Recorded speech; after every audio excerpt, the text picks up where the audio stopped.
Hello everyone.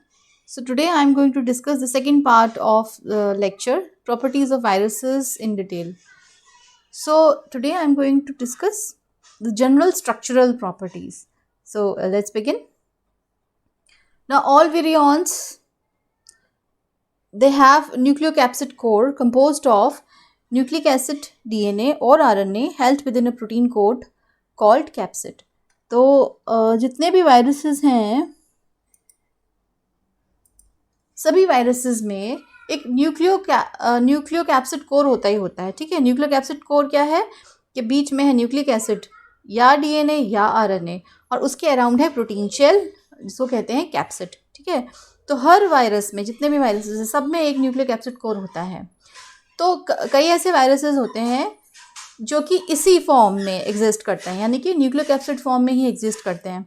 ऐसे viruses को कहते हैं नेकेड वायरसेस। ठीक है, ऐसे वायरसेस को कहते हैं नेकेड वायरसेस। उसके अलावा वायरसेस हैं जिनमें न्यूक्लिक एसिड कोर के अराउंड एनवेलप होता है। ठीक है, तो ऐसे वायरसेस को कहते हैं एनवेलप्ड वायरसेस।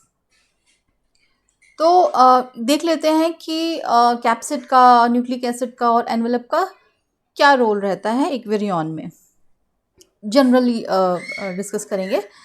तो जो कैप्सिड है, कैप्सिड के दो रोल्स हैं। पहला तो है कि it protects viral genetic material.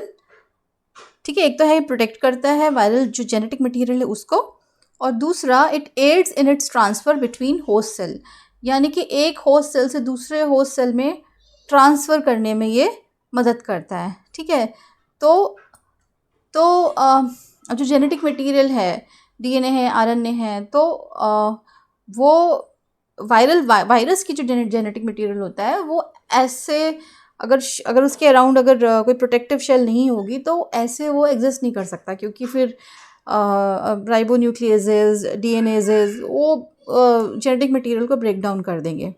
ठीक है, तो उसको प्रोटेक्ट करने के लिए बाहर से प्रोटीन कैप्सिड, ये जो कैप्सिड है ये होता है, ये प्रोटेक्ट करता है जेनेटिक मटेरियल को। तो वायरस के लिए ज़रूरी होता है, बिकॉज उसको अगर प्रोलिफरेट करना है तो उसके लिए ये जेनेटिक मटेरियल बहुत ज़रूरी है, क्योंकि सारी इन्फॉर्मेशन तो उसी के पास है। ठीक है, पहली चीज़। दूसरी चीज़ ये है कि it aids in the transfer between host cell. तो जो कैप्सिड होता है वो एक तरह से डिलीवरी व्हीकल का भी काम करता है, जिसमें कि वो जो जेनेटिक मटेरियल है उसको एक होस्ट सेल से दूसरे होस्ट सेल में वो ट्रांसफ़र करता है। ठीक है, तो इसमें बहुत सारे एग्जांपल्स हैं, जैसे बहुत सारे बैक्टीरियोफेजेस हैं। ठीक है, वो भी अपने जेनेटिक मटेरियल को बैक्टीरिया में जो ट्रांसफ़र करते हैं वो कैप्सिड के थ्रू ही करते हैं, कैप्सिड ही लेके जाता है। ठीक है, कैप्सिड जो है कई ऐसे बैक्टीरियोफेजेस होते हैं उनमें एंजाइम्स मौजूद होते हैं, जैसे कि लाइजोजाइम। तो वो लाइजोजाइम बैक्टीरियोफेज जो है वो रिलीज़ करेगा जब वो होस्ट के कांटेक्ट में आएगा, बैक्टीरिया के कांटेक्ट में आएगा, और फिर वो लाइजोजाइम जो है वो बैक्टीरियल सेल वॉल को ब्रेक डाउन करेगा। ठीक है, उसमें होल बनाएगा, और फिर उससे जो बैक्टीरियल जो वायरस के अंदर का, जो बैक्टीरियोफेज के अंदर का जो न्यूक्लियर मटीरियल है वो चला जाएगा वायरस के अंदर। तो जो कैप्सिड है वो हेल्प करता है in transferring its genetic material into the host cell, और फिर एक होस्ट सेल से दूसरे होस्ट सेल, एक बैक्टीरिया से दूसरे बैक्टीरिया में भी कैप्सिड जो है वो डिलीवर करता है जेनेटिक मटेरियल को। ठीक है, वायरल जेनेटिक मटेरियल को। तो ये दो चीज़ें हैं। तो इसमें एक एग्जांपल, तो एक जो बहुत ही आजकल जो बहुत कॉमन हम लोग देख रहे हैं, कोविशील्ड, सबको लगा होगा कोविशील्ड वैक्सीन। तो क्या है वो? वायरल वेक्टर वैक्सीन है। तो उसमें क्या है? एडिनो वायरस वेक्टर है। वेक्टर क्या करता है ना, डिलीवरी का काम करता है। ठीक है, जो it acts as a delivery vehicle. तो एडिनो वायरस के अंदर जो उसके जीनोम है, उसके अंदर जो स्पाइक प्रोटीन का जीन है वो एम्बेडेड रहता है। ठीक है, और वो जो एडिनो वायरस है वो ट्रांसफ़र करता है, डिलीवरी करता है स्पाइक प्रोटीन जीन की into the human host cells. ठीक है, हमारे जो सेल्स हैं उनमें डिलीवरी करता है। तो कैप्सिड के दो रोल आई होप क्लियर होंगे आपको। तो नेक्स्ट है न्यूक्लिक एसिड। तो न्यूक्लिक एसिड का काम क्या है? उसके पास सारी इन्फॉर्मेशन है, विरियन की सारी इन्फॉर्मेशन है न्यूक्लिक एसिड के पास, और न्यूक्लिक एसिड जो है वो प्रोलिफरेशन का काम करता है, ठीक है। Then the third thing is envelope. तो एनवेलप, कई सारे वायरसेस हैं वो एनवेलप है। ज़्यादातर जो एनिमल वायरसेस होते हैं वो एनवेलप्ड होते हैं, ठीक है। तो क्योंकि जो एनिमल सेल्स होते हैं उस उनमें सेल मेम्ब्रेन रहती है, तो वायरसेस को अपना जेनेटिक मटेरियल होस्ट सेल को इन्फेक्ट करने के लिए, जेनेटिक मटेरियल इंसर्ट करने के लिए होस्ट सेल के अंदर वो हेल्प मिल जाती है अगर उनकी बाहर पे एनवेलप होगा। तो एनवेलप वायरसेस जो होते हैं, जो एनवेलप होता है वायरस के ऊपर, वो हेल्प करता है टू इन्फेक्ट एनिमल सेल, ठीक है। तो इसमें दो चीज़ें हैं, जो एनवेलप है वो हेल्प करता है टू इन्फेक्ट एनिमल सेल्स, और envelope also helps in releasing virions out from the host cell. Host cell से विरियॉन्स को बाहर, बने बनाए जो विरियॉन्स होते हैं उनको बाहर निकालने में भी एनवेलप हेल्प करता है। इसको और डिटेल में हम आगे देखेंगे। So let's move further.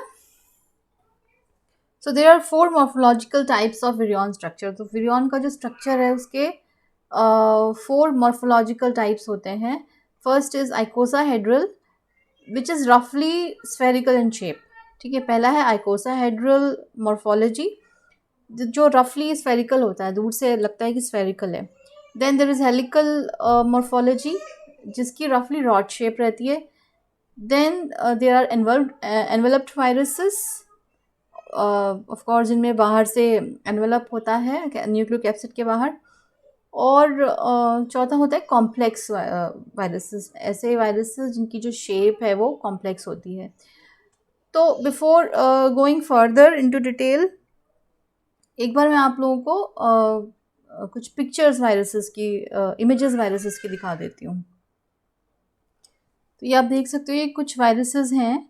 ये 1 माइक्रोमीटर का टोटल स्केल है, ठीक है। जैसा आप देख सकते होगे नीचे ये ब्लू कलर की लाइन है, एंड दिस इज़ ओवरऑल ये 1 माइक्रोमीटर लाइन है, 1 माइक्रोमीटर लॉन्ग। और इस जितने भी ये वायरसेस हैं सारे इसके अंदर हैं विद इन 1 माइक्रोमीटर। तो इनमें सबसे बड़ा वायरस जो है वैक्सीनिया वायरस है, ठीक है। उसके अलावा ये पैरामिक्सो वायरस है जो मम्स कॉज करता है। Then there is herpes virus, ORF virus, rhabdo virus, T1 coliphage, ये सारे वायरसेस हैं।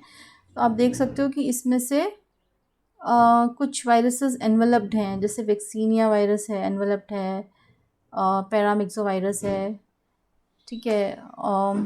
देन ये ORF वायरस है, फिर ये इन्फ्लुएंजा वायरस है, इसके बाहर भी एनवेलप है, ठीक है। ये रैप्डो वायरस है, इसके बाहर भी एनवेलप है। और आप देख सकते हो कि कितने हेटेरोजीनियस है ये सारे वायरसेस, अलग अलग शेप्स, अलग अलग साइजेस, ठीक है। इनमें से कुछ अभी हम आगे डिटेल में हम देखेंगे आइकोसाहेड्रल शेप्स क्या होती हैं। जैसे हर्पीस वायरस है, इसके अंदर ये न्यूक्लियोक एसिड है, ठीक है। और इसका ये जो कैप्सिड है ये आइकोसाहेड्रल है हर्पीस वायरस का। फिर ये एडिनो वायरस जो है ये भी आइकोसाहेड्रल शेप है, ठीक है। फिर ये T1 कोलीफेज का ऊपर वाला जो ये हेड है, ठीक है, ये भी आइकोसाहेड्रल है। देन पोलियोमा वायरस, देन पिकोरना वायरस, फिर ये लैम्डा X174 और this is theta X174 phase, ये भी आइकोसाहेड्रल शेप्स हैं सारी, आइकोसाहेड्रल। डिटेल में हम अभी आएंगे। उसके अलावा ये जो इन्फ्लुएंजा वायरस है इसके अंदर ये, तो इन्फ्लुएंजा वायरस में बाहर से तो एनवेलप है और अंदर से ये न्यूक्लियोकैप्सिड है विच इज़ हेलिकल इन शेप। इसका स्ट्रक्चर हम बाद में देखेंगे। इसमें एक पिक्चर मैं आपको और दिखाती हूँ। ये पिक्चर है ये इलेक्ट्रॉन माइक्रोग्राफ है टोबैको मोज़ेक वायरस का, ठीक है। ये हेलिकल वायरस है, tobacco mosaic virus is a helical virus. और ये देखो कैसे दिखता है, रॉड शेप दिखता है, ठीक है।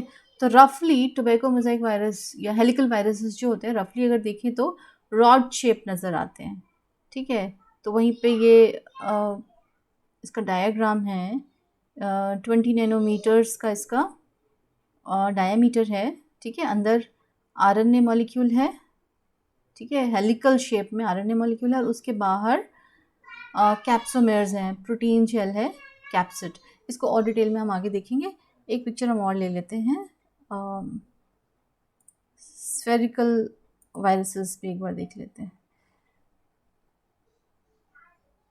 तो ये आइकोसाहेड्रल वायरसेस हैं, ये इलेक्ट्रॉन माइक्रोग्राफ है, ठीक है, ह्यूमन पेपिलोमा वायरस का। और आप देख सकते हो ये आइकोसाहेड्रल सिमेट्री है इनकी, ठीक है, आइकोसाहेड्रल मॉर्फोलॉजी है इनकी, और ये दिखने में कैसे लगते हैं, रफली स्फेरिकल लगते हैं, ठीक है। तो ये आपको दिखाना था। तो चार सिमेट्रीज, तो चार मॉर्फोलॉजिकल टाइप्स हैं, आइकोसाहेड्रल, हेलिकल, एनवेलप्ड और कॉम्प्लेक्स टाइप।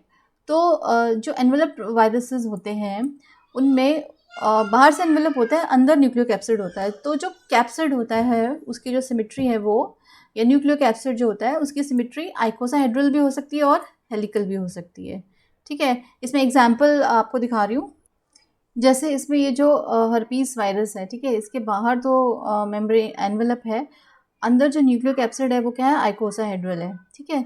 वैसे ही ये इन्फ्लुएंजा वायरस है, इसमें बाहर से एनवेलप है, अंदर जो न्यूक्लियोकैप्सिड है वो क्या है, हेलिकल है, ठीक है। और वैसे ही अगर हम देखें इसमें से नेकेड वायरसेस कौन कौन से हैं, नेकेड वायरसेस वो हैं जिनके बाहर एनवेलप नहीं होता। तो ये टी इवन कोलीफेज जो है ये नेकेड वायरस है, इसके बाहर एनवेलप नहीं है। फिर ये फ्लेक्सवर्स टेल्ड फेज है, ये भी नेकेड वायरस है, ठीक है, क्योंकि इसके बाहर एनवेलप नहीं है। अपना जो टोबैको मोज़ेक वायरस मैंने आपको दिखाया था वो भी क्या है, नेकेड वायरस है, क्योंकि उसके बाहर एनवेलप नहीं है। वैसे ही पोलियोमा वायरस, पिकोना वायरस, लैम्डा X174, अब मैं भूल रही हूँ कि इस साइन को लैम्डा बोलते हैं क्या, मुझे इस वक्त याद नहीं आ रहा है, ठीक है। तो ये भी एनवेलप्ड, ये भी नेकेड वायरसेस हैं, ठीक है। वैसे ये ट्यूबुलो वायरस है, ये भी एक नेकेड वायरस है, इसके बाहर एनवेलप नहीं है। तो ये क्लियर हुआ होगा। तो आगे बढ़ते हैं। तो इससे पहले कि हम इन सिमेट्रीज को समझें, पहले कैप्सिड क्या है इसके ये जान लेते हैं, ठीक है। कैप्सिड को थोड़ा डिटेल में हम लोग पढ़ते हैं। तो जो कैप्सिड है वो क्या है, प्रोटीन शेल है सराउंडिंग द न्यूक्लिक एसिड। और जो ये शेल होती है कैप्सिड, इसके अंदर इसकी जो स्ट्रक्चरल यूनिट होती है उसको कहते हैं कैप्सोमेयर्स, ठीक है। तो capsomere is the structural unit of capsid, capsomere is the structural unit of capsid. तो बहुत सारे कैप्सोमेयर जो होते हैं, स्ट्रक्चरल यूनिट है ना, जैसे ईंट होती है, ईंट ईंट जोड़ के घर बनता है, वैसे ही ये कैप्सोमेयर जोड़ के कैप्सिड बनता है, ठीक है। तो बहुत सारे कैप्सोमेयर्स हैं वो आपस में जुड़ के ये पूरा कैप्सिड बनाते हैं, ठीक है। तो कैप्सोमेयर का क्या होता है कि there few viruses they have their capsomeres made up of single kind of protein. तो कुछ वायरसेस ऐसे होते हैं, सिंपल वायरसेस, स्मॉल वायरसेस, जिनका जो कैप्सोमेयर होता है वो एक ही तरह के प्रोटीन से बना होता है, ठीक है। लेकिन जो ज़्यादातर वायरसेस होते हैं उनके जो कैप्सोमेयर्स होते हैं, कैप्सोमेयर जो स्ट्रक्चरल यूनिट होती है उसमें अलग अलग तरह के प्रोटीन होते हैं, ठीक है। So most viruses have distinct proteins in their कैप्सोमेयर्स, ठीक है। तो जैसे कि हम अगर टोबैको मोज़ेक वायरस का अगर हम देखें तो उसका जो कैप्सिड है वो 2130 आइडेंटिकल कैप्सोमेयर से बना होता है, ठीक है। जो टोबैको मोज़ेक वायरस का जो कैप्सिड है it is made up of 2130 identical capsomere, ठीक है। तो एक कैप्सोमेयर जो है वो एक सिंगल प्रोटीन होता है, ठीक है। तो कुल मिला के कितने आइडेंटिकल प्रोटीन्स हो गए, 2130 आइडेंटिकल प्रोटीन्स हो गए, यानी एक इतने कैप्सोमेयर से बनता है और एक कैप्सोमेयर में एक प्रोटीन होता है, ठीक है। तो एक सिंपल अरेंजमेंट है टोबैको मोज़ेक वायरस में, ओके। तो बेसिकली जो न्यूक्लियोकैप्सिड्स होते हैं वायरसेस के, उनका जो कंस्ट्रक्शन होता है वो हाईली सिमेट्रिकल वेज में होता है, ठीक है। The nucleocapsids of the viruses are constructed in highly symmetric ways. तो सिमेट्री का मतलब क्या होता है, सिमेट्री का मतलब होता है कि जो कैप्सोमेयर्स हैं they are arranged in a symmetric manner. Symmetry का मतलब आपको पता है ना कि सिमेट्री क्या होती है, अगर किसी एक चीज़ को अगर आप बिल्कुल बीच से अगर लाइन खींच देंगे उसके, तो उसके जो दोनों तरफ के जो हिस्से हैं वो एक जैसे होते हैं। जैसे कि एक सर्कल है, अगर सर्कल के बीच में जो लाइन होती है, यानी कि सर्कल का जो डायमीटर है, ठीक है, उसके अराउंड अगर आप देखोगे उसको एक एक्सिस मान के, तो उसके दोनों तरफ क्या है, बिल्कुल एक जैसे डी डी बन जाते हैं ना। तो जो न्यूक्लियोकैप्सिड्स होते हैं वायरसेस के, वो सिमेट्रिक वेज में बने होते हैं। तो दो तरह की सिमेट्री है वायरसेस में, icosahedral symmetry and helical symmetry. तो चलिए, now let us come over to see icosahedral symmetry. तो आइकोसा का मतलब होता है 20, हेड्रल का मतलब होता है फेसेस। तो ये वो सिमेट्री है जिसमें कि 20 फेसेस होते हैं, ठीक है। इस तरह का अरेंजमेंट है जिसमें कि 20 फेसेस हैं। तो क्या है ये? पॉलीहेड्रॉन है। इट इज़ अ पॉलीहेड्रॉन, मतलब कि मल्टीपल फेसेस। 6 से ज़्यादा अगर फेसेस होते हैं किसी भी ऑब्जेक्ट में, तो हम कहते हैं पॉलीहेड्रॉन है। It is a polyhedron with 20 equilateral triangular faces and 12 vertices। यानी कि 20 इक्विलेटरल ट्राइंगल, यानी इक्विलेटरल ट्राइंगल मतलब इक्विलेटरल ट्राइंगल क्या होता है? ऐसा ट्राइंगल जिसमें कि तीनों साइड्स जो हैं वो बराबर होती हैं, ठीक है। तो इसको समझते हैं। ये स्ट्रक्चर है आइकोसाहेड्रल सिमेट्री का, ठीक है। तो इसमें क्या है? There are 20 equilateral triangular faces, 20, ठीक है। तो आप ये जो वाइट लाइन के देख रहे हो, वाइट लाइन से ये जो बना है, दिस इज ट्राइंगल नंबर 1 जो बिल्कुल सामने है। This is 1। ओके, मैं यहाँ पे पेन से दिखा देती हूँ। ओके, तो ये क्या है? 1, दिस इज 1। एंड इसको देखो, ये 2, देन ये 3, देन ये 4, 5, 6, 7, then 8, 9, 10, ठीक है। तो ये 10 फेसेस हो गए यहाँ पे, ठीक है। 10 फेसेस सामने हो गए और 10 फेसेस पीछे की तरफ हो गए। ये जो डॉटेड लाइंस दिखा रखी हैं, इनको काउंट करो तो ये भी 10 फेसेस होंगे। तो 10 फेसेस सामने, 10 फेसेस कुल मिला के हो गए 20 फेसेस, ठीक है। और ये क्या है? सारे इक्विलेटरल ट्राइंगल्स हैं, ठीक है। अब इसमें क्या है कि देर आर 12 वर्टाइसेस। वर्टाइसेस क्या होते हैं? कोने होते हैं। ये जो कोने हैं ये वर्टाइसेस, जैसे कि ये,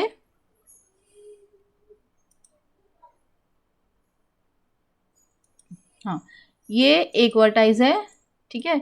ये second, then this is third, 4, 5, 6, 7, 8, 9, 9, और यहाँ पे ये 10, 11, 12।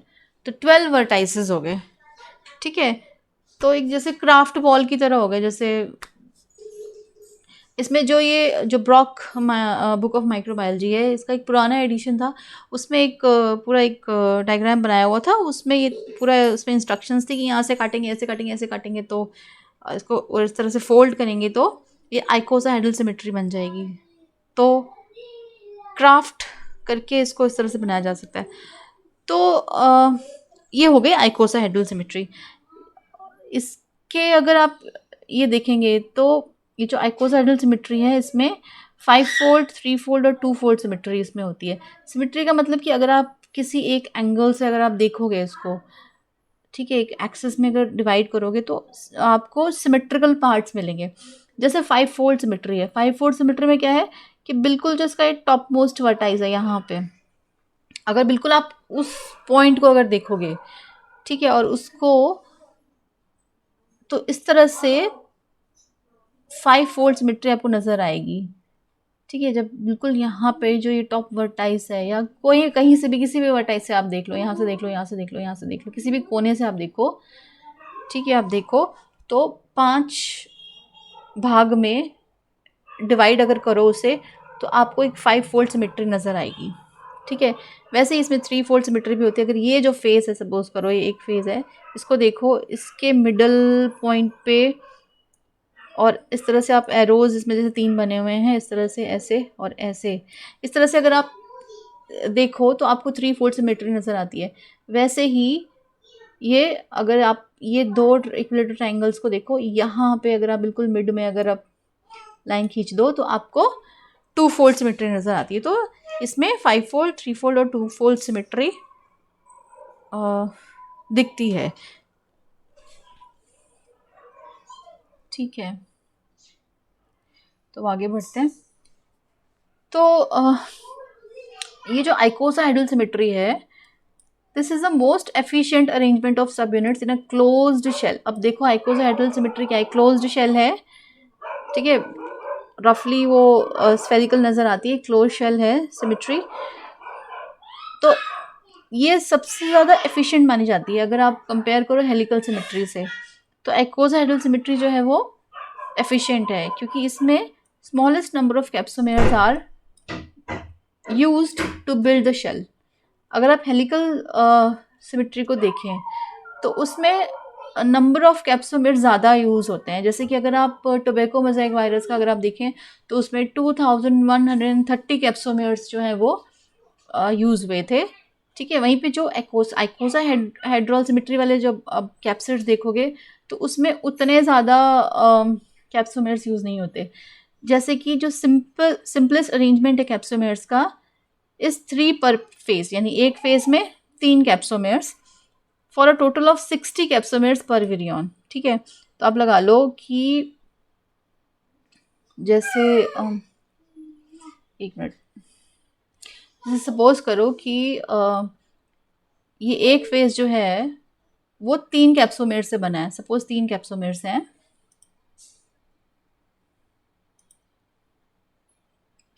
ठीक है, ये एक फेज है, दिस वाइट लाइन वाला जो ये एक फेज है, ये 3 कैप्सोमेर से बना है। ये 1 2 और ये ऐसे 3 कैप्सोमेर्स हैं, 3 कैप्सोमेर से बना है। ठीक है, 1 2 और 3 कैप्सोमेर से बना है। तो ओवरऑल कितने कैप्सोमेर्स पूरे विरियन में यूज़ होंगे? एक फेज में, ये सारे इक्विलेटरल ट्रायंगल्स हैं, ठीक है, एक फेज में 3 कैप्सोमेर्स हैं, तो 3 + 3 + 3 + 3 कितने हो गए? 12, मतलब 20 फेसेस हैं। तो अगर 20 फेसेस हैं और एक फेज में 3 कैप्सोमेर्स हैं तो कुल मिला के कितने हो गए? 60 कैप्सोमेर्स हो गए। तो जो सिंपलेस्ट अरेंजमेंट है कैप्सोमेर्स का वो है 3 पर फेज फॉर टोटल ऑफ 60 कैप्सोमेर्स पर विरियन। ये सबसे सिंपल है। इसके बाद क्या है? The next possible structure that permits close packing contains 180 capsomeres, overall 180 capsomeres. अगर ओवरऑल 180 कैप्सोमेर्स हुए तो एक फेज में कितने हुए?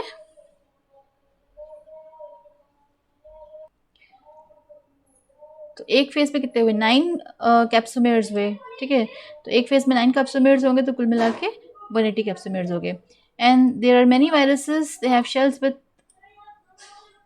ओके, सो दूसरी जो कन्फिगरेशन है, कॉमन कन्फिगरेशन है, वो है 240 और 420 कैप्सूल। मतलब अब तक जितने वायरसेस मिले हैं जिनको स्टडी किया है तो उसमें ये कॉन्फ़िगरेशन मिले हैं। जैसे कि जो सबसे छोटा कैप्सोमेर है उसमें 60, जो सबसे छोटा कैप्सिड है उसमें 60 कैप्सोमेर्स हैं, फिर देन 180 कैप्सोमेर्स, देन 240 कैप्सोमेर्स वाला भी है, देन 420 कैप्सोमेर्स वाले भी कैप्सिड्स मिले हैं। ठीक है, तो आप देखो कि अब तक जैसे जो बड़ा कैप्सोमेर होगा कोई, तो उसमें जो बड़ा कैप्सिड होगा, कोई बड़ा विरियन पार्टिकल होगा, ठीक है, जिसमें आइकोसाइडल सिमेट्री होगी, उसमें 420 कैप्सोमेर्स मिले हैं। वहीं पे अगर आप हेलिकल देखेंगे, आप सिंपल आप टोबैको मोज़ेक वायरस की देख लो तो उसमें एक ही विरियन में देर आर 2130 कैप्सोमेर्स। तो आप देखो, तो ये बताता है कि जो आइकोसाइडल सिमेट्री है that is the most efficient arrangement of subunits, ठीक है, as compare to helical symmetry. Now let's see helical symmetry. जो हेलिकल सिमेट्री है वो रफली दूर से देखो तो रॉड शेप दिखती है। यहाँ पे जो कैप्सिड्स हैं they are hollow protein cylinders, these may be flexible और रिजिड। तो हेलिकल सिमेट्री में क्या है, जो कैप्सिड है वो हॉलो प्रोटीन सिलेंडर जैसे हैं। हॉलो प्रोटीन सिलेंडर मतलब कि चारों तरफ से कैप्सिड है, बीच में हॉलो है। ठीक है, इसको हम समझते हैं with example. Let us take example of tobacco mosaic virus. So this is the electron micrograph of tobacco mosaic virus. एक मिनट ज़रा. Yes, so this is the electron micrograph of tobacco mosaic virus. तो आप देख सकते हो ये cylindrical rod लग रहा है and this is hollow from inside.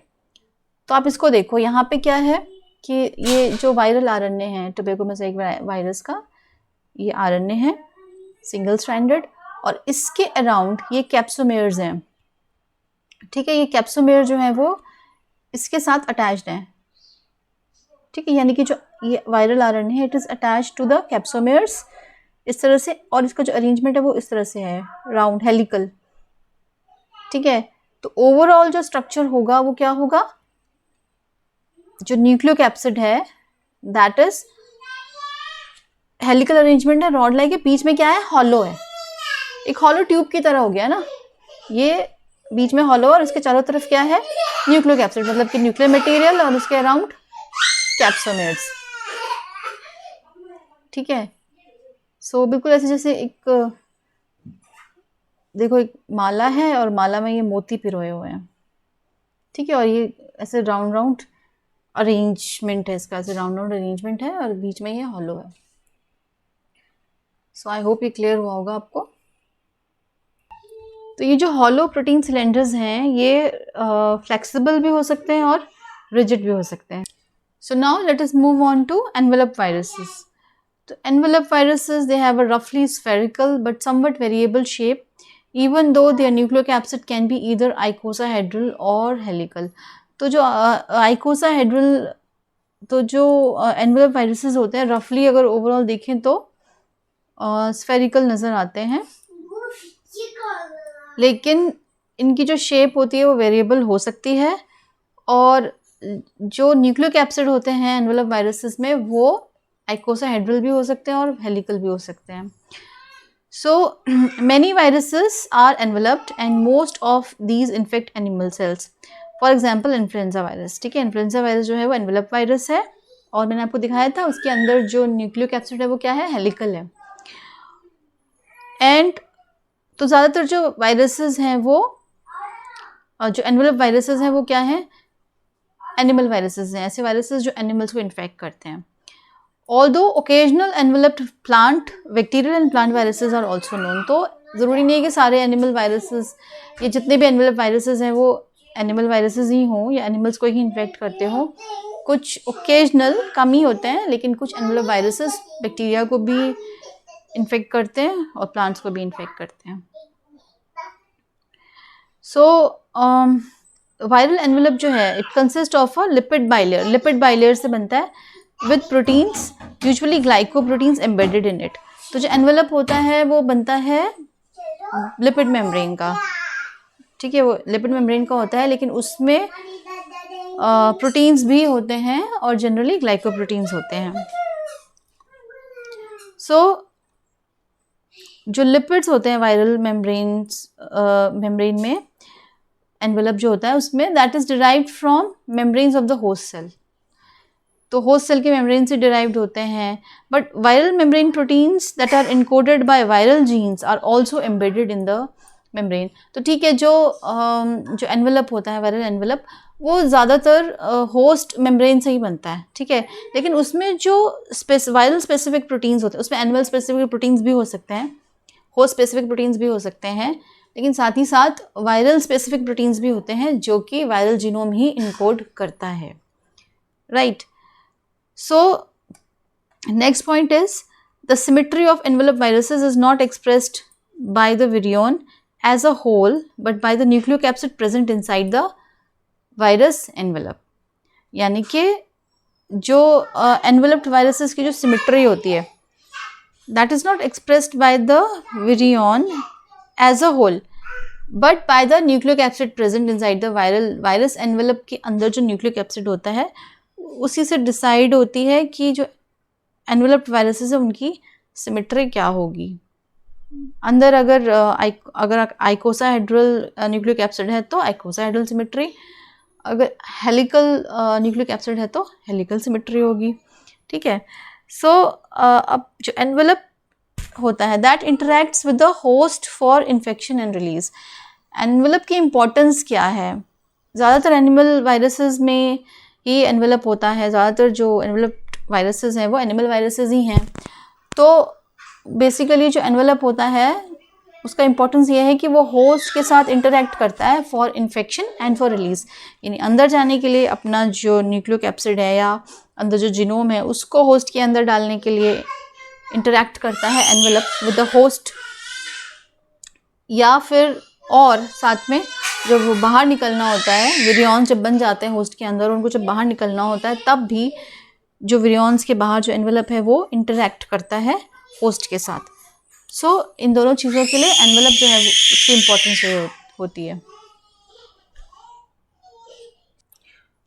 तो जो वायरस स्पेसिफिक एनवेलप प्रोटीन्स हैं, मतलब वायरल एनवेलप के ऊपर जो वायरस स्पेसिफिक प्रोटीन्स हैं, virus specific envelope proteins, these are critical for attachment of virion to the host cell during infection। तो जो वायरस सेल के ऊपर जो प्रोटीन्स मौजूद हैं वो क्रिटिकल होते हैं for attachment of the virion to the host cell. इसका एग्जांपल है स्पाइक प्रोटीन, ठीक है, जो कोरोना वायरस है उसके ऊपर स्पाइक प्रोटीन्स हैं। स्पाइक प्रोटीन क्या है? वायरस स्पेसिफिक एनवेलप प्रोटीन्स, ठीक है। कोरोना वायरस के बाहर भी एनवेलप होता है और उसमें स्पाइक प्रोटीन्स होते हैं, और वो स्पाइक प्रोटीन्स क्रिटिकल होते हैं for attachment of the coronavirus to the host cell, ठीक है, क्योंकि होस्ट सेल के ऊपर भी स्पेसिफिक रिसेप्टर्स होते हैं जो कि उन प्रोटीन्स को बाइंड करते हैं, जैसे कि ACE2 रिसेप्टर्स। तो जो कोरोना वायरस है वो उन्हीं सेल्स को इन्फेक्ट कर सकता है जिनके ऊपर ACE2 रिसेप्टर्स होते हैं। सो ऐसा इस तो दैट मेक्स कि जो वायरस है वो सभी, अब अगर कोई एनिमल वायरस है तो सभी एनिमल सेल्स को इन्फेक्ट करेगा, ऐसा नहीं है। इनमें स्पेसिफिसिटी होती है, एक स्पेसिफिक वायरस एक स्पेसिफिक सेल को इन्फेक्ट करेगा। There are number of animal cells, लेकिन एक स्पेसिफिक वायरस एक स्पेसिफिक सेल को इन्फेक्ट करेगा, ठीक है। तो जैसे कि जो कोरोना वायरस है वो ACE2 कंटेनिंग सेल्स को ही इन्फेक्ट करते हैं, ठीक है। तो इसके लिए, और for the release of the virion from the host cell, जो विरियन जब होस्ट सेल के अंदर जब रेप्लिकेशन हो जाता है और विरियंस फॉर्म हो जाते हैं तो उनके रिलीज में भी ये जो स्पेसिफिक एनवेलप प्रोटीन्स होते हैं इनका रोल हो सकता है, right. Now let us come over to complex viruses. तो कॉम्प्लेक्स वायरसेस जो हैं उनमें जो विरियंस हैं they are complex because these are formed from several parts each with separate shape and symmetries। तो अलग अलग पार्ट से बने होते हैं और हर पार्ट की अपनी एक सेपरेट शेप और सिमेट्री होती है। जैसे कि जो बैक्टीरियोफेजेस होते हैं generally they are complex because they contain icosahedral head and helical tail. तो इसमें एग्जाम्पल है T4 बैक्टीरियोफेज का, T4 bacteriophage of E coli. इसका एग्जाम्पल देख लेते हैं। Let us see how complex it is. So ये ब्रॉक बायोलॉजी से मैंने लिया है। This is electron micrograph of T4 bacteriophage of E coli. Figure 9.5 है। फिगर 9.5 का बी फिगर है ये। तो इसमें आप देख सकते हो इलेक्ट्रॉन माइक्रोग्राफ इमेज है। तो इसमें ये क्या है? हेड है बैक्टीरियोफेज का which is icosahedral. Then there is a tail which is helical, ठीक है। Between head and tail there is a collar, then there are tail pins, then there is some end plate, then there are tail fibres. So इतने सारे अलग अलग components हैं, parts हैं virion के, और ये सारे पार्ट्स एक दूसरे से डिस्टिंक्ट हैं, अलग अलग हैं। So that makes this virus a complex virus, ठीक है। तो ये तो हो गया कॉम्प्लेक्स बैक्टीरियोफेज हो गया। अब तो ये एक इमेज है वैक्सीनिया वायरस की which is a complex animal virus. तो ये इलेक्ट्रॉन माइक्रोग्राफ इमेज है और ये एक ड्रॉन स्ट्रक्चर है इसका। तो देखा जाए तो ये कॉम्प्लेक्स स्ट्रक्चर है जिसमें मल्टीपल लेयर्स हैं। पहले अंदर कोर है, ठीक है, और जो कोर है उसकी भी जो शेप है ना तो आइकोसाहेड्रल है और ना ही हेलिकल। इसकी जो शेप है वो क्या है? बाइकॉन्क्लेव, जैसे RBCs की शेप होती है कुछ इस तरह से, ठीक है, बाइकॉन्क्लेव। और इसके बाहर मल्टीपल लेयर्स हैं, और उसके अलावा भी इसमें कुछ और फैक्टर्स भी हैं। तो ये जो शेप है ये काफ़ी कॉम्प्लेक्स है, ठीक है। तो ये एनिमल एक कॉम्प्लेक्स एनिमल वायरस का एग्जांपल हो गया। सो जो वैक्सीनिया वायरस है वो क्या है, पॉक्स वायरस है। ये लार्ज वायरसेस में आता है and it is a complex virus. Now next is enzymes in virions. ये भी थोड़ा देख लेते हैं।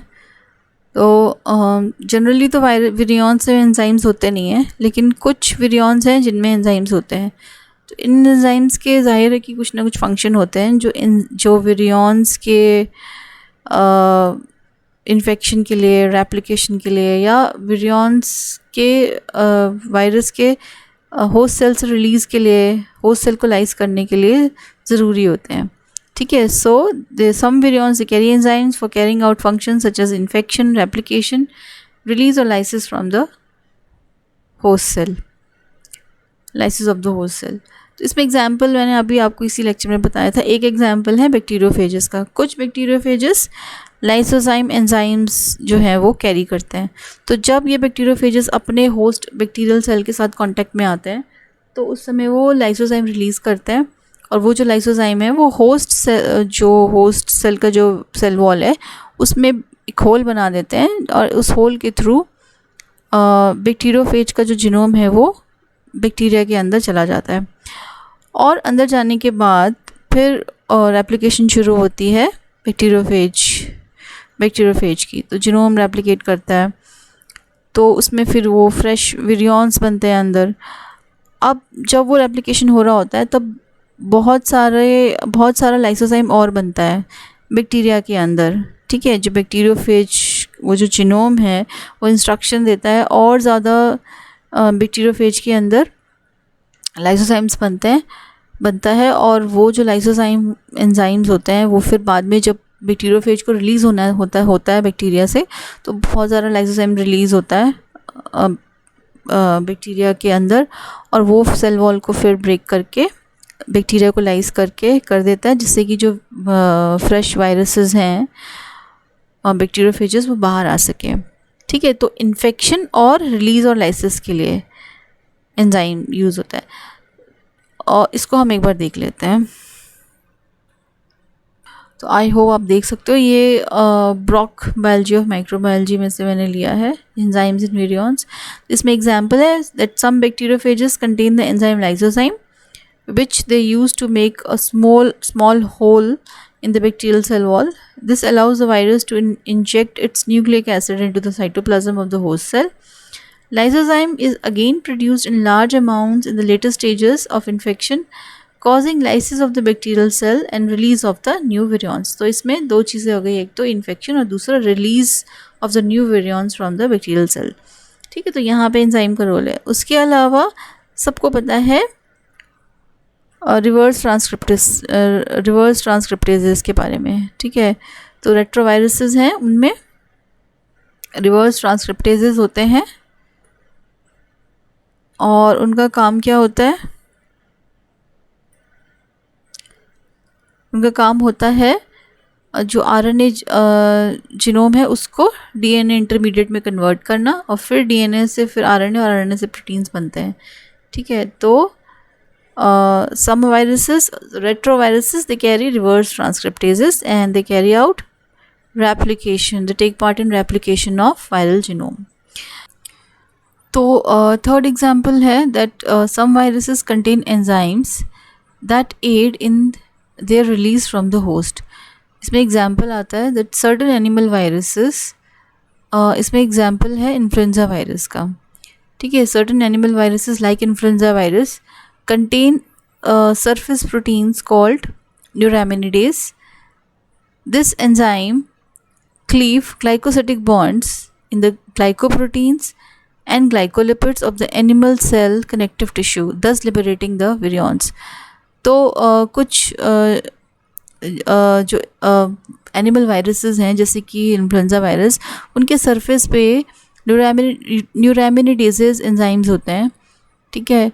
तो जो एनिमल वायरसेस होते हैं ना, generally these are these contain envelope, तो उनके एनवेलप पे न्यूरोएमिनेडेजेस एंजाइम्स होते हैं और इनका काम होता है जो ग्लाइकोप्रोटीन्स और ग्लाइकोलिपिड्स होते हैं एनिमल सेल्स में उनको ब्रेक डाउन करना। और ये जो ग्लाइकोप्रोटीन्स और ग्लाइकोलिपिड्स कहाँ होते हैं, सेल मेम्ब्रेन में होते हैं, होस्ट सेल मेम्ब्रेन में होते हैं।